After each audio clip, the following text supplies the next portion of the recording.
సమయం అయితే ఆసన్నమైంది. హైకోర్టు స్టే ఇవ్వడంతోన బీసీ గ్రూపులన్నీ కూడా బీసీకి సంబంధించిన కుల సంఘాలు కానీ, విద్యార్థి సంఘాలు కానీ, మేధావులు కానీ నిజంగా కూడా ఒకసారి రోడ్డుపైకి రావాల్సిన పరిస్థితులు వచ్చాయి. ఎందుకంటే ఎప్పుడైతే అగ్రవర్ణాలకు సంబంధించిన ఈడబ్ల్యూఎస్ రిజర్వేషన్ అమలు చేసినప్పుడు ఎవరు కూడా రోడ్ల మీదకి రాలే, ఎవరు కూడా దానికి సంబంధించిన విజ్ఞాపనలు పత్రాలు ఇవ్వలే, రాస్తారోకోలు చేయలే. చాలా సైలెంట్గా కూల్గా మనకు అమలైపోయింది. మొన్నటికి మొన్న మనం చూసినాం ఎంబీబీఎస్ సీట్లు కానీ, గ్రూప్ 1లో కానీ, గ్రూప్ 2లో కానీ బీసీ అభ్యర్థులకు చాలా అన్యాయం జరిగింది. ఎంతో 78 మార్కులు వచ్చినటువంటి బీసీలకు ఉద్యోగాలు రాలేదు, కానీ 68 వచ్చినటువంటి అగ్రకుల పేదలకు ఈడబ్ల్యూఎస్ వల్ల ఉద్యోగాలు వచ్చినాయి. నిజంగా చెప్పాలంటే ఈ ప్రభుత్వం విద్యా ఉద్యోగాలు స్థానిక సంస్థల్లో రిజర్వేషన్ ఇవ్వాలని చెప్పింది, కానీ మొన్నటికి మొన్న కేవలం ఒకే ఒక్కటి స్థానిక సంస్థల్లో రిజర్వేషన్ అని మాత్రం చెప్పింది. అది కూడా అమలు కాకుండా చూసింది. మరి ఇప్పటికి విద్యా ఉద్యోగాల మాట ఏంటి? కేవలం 56% మీరే బీసీ జనాభా ఉంది తెలంగాణలో అని చెప్పినారు, 42%కి వచ్చినారు.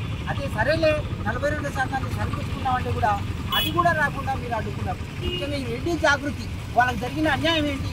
42% బీసీలకు ఇవ్వడం వల్ల రెడ్డిలకు జరిగిన అన్యాయం ఏమిటి? ఎంతోమంది అగ్రకులాలు ఉన్నాయి, వైశ్యులు ఉన్నారు, బ్రాహ్మణులు ఉన్నారు, వేలమలు ఉన్నారు. మరి రెడ్డిలకి ఇది ఎందుకు? వాళ్లే కులానికి సంబంధించిన ప్రస్తావన చేస్తూ కులాల గురించి మాట్లాడుతున్నారని బీసీలను అంటూ ఉన్నారు. కాబట్టి మిత్రులారా, ఇవన్నీ మనం గమనించాలి, చాలా తెలివిగా ఆలోచన చేయాలా. ఈ మోసపూరితమైనటువంటి కుట్రలను తిప్పికొట్టాలా.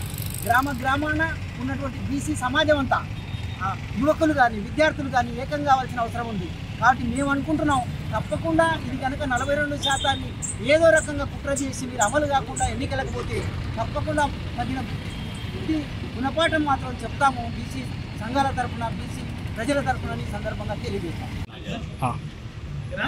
స్థానిక సంస్థల్లో 42% రిజర్వేషన్ ఇచ్చినందుకు మేము గవర్నమెంట్కు చాలా సంతోషపడ్డాం. కానీ ఈనాడు జరిగిన కొన్ని రోజులకే నిన్న హైకోర్టులో స్టే తీసుకొని కొన్ని అగ్రవర్ణాలు మరి కుట్రపూరిత దుశ్చర్యగా భావిస్తున్నాం. మేము దీన్ని ఆపడానికి ఎన్నో ప్రయత్నాలు చేసి కోర్టులో స్టే తీసుకొచ్చి బీసీలకు 42% రిజర్వేషన్ రాకుండా చేసినారు. కాబట్టి మేము దీన్ని రాష్ట్ర వ్యాప్తంగా ఖండిస్తున్నాము. యాక్చువల్గా చట్టబద్ధంగా లేదని అంటున్నారు, కానీ కులగణన చేసినప్పుడు బీసీలు 56% అని చెప్పి రాష్ట్ర ప్రభుత్వమే నిర్ణయించింది. కానీ 60% పైన ఉన్నారు మా బీసీలు. అయినా కూడా మేము అడిగింది 42%. ఆ 42% కూడా అడ్డుకట్టలు వేస్తూ కొన్ని అగ్రవర్ణాలు, రెడ్డిలు, వైశ్యులు కొంతమంది వాళ్ళ యొక్క స్వార్థపూరిత ఆలోచనలతో మాకు రిజర్వేషన్ రాకుండా చేస్తున్నారు. కాబట్టి మేము ఇది రాష్ట్ర వ్యాప్తంగా ఖండిస్తూ ఉద్యమానికైనా వెనకాడమని చెప్పి తెలుపుతున్నాం.